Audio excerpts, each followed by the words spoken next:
Good afternoon. Update ko po sa inyo mga biyahero yung pila dito sa Matnog, lalong-lalo na sa mga truck. Dito tayo nagsimula sa likuran, papunta tayo ng Tigiting. Ayan.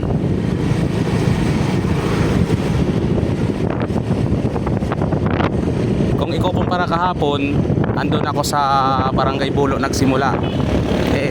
Ngayon, andito lang ako sa Pawa. Ayan, yung dating parkingan na sa Paskat. Ayun.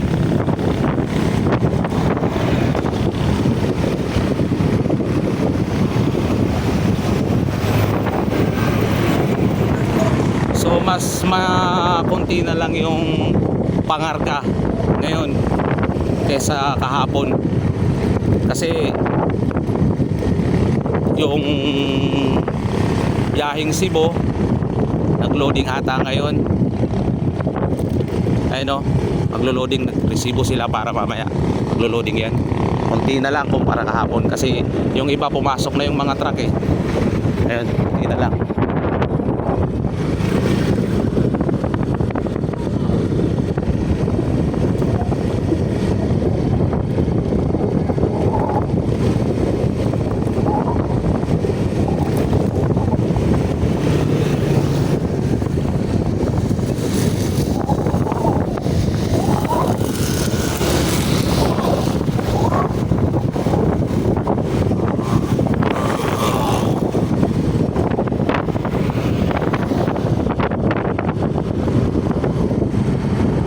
Ayun, sobra, maraming yung awang kumpara kahapon. Kunti na lang yung truck. Kaya sa mga nagbabiyaheng trucking, light vehicle o motorcycle, walang problema makasakay. Dahil maraming barko tayo, kunti lang pila, makakasakay kayo agad.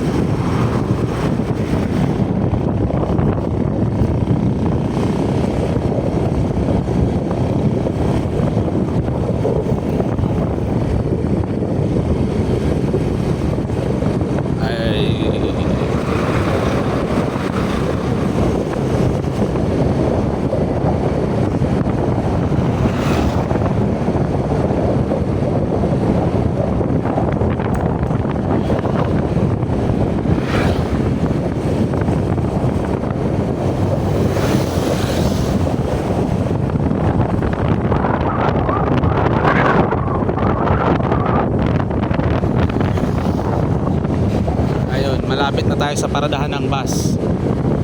Ayun, walang nakaparada na bus kahit isa. So ibig sabihin mahina talaga yung pangarga ngayon.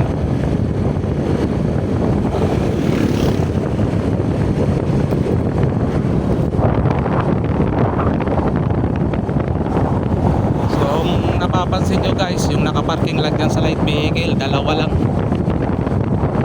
So malapit na tayo sa Tigiting.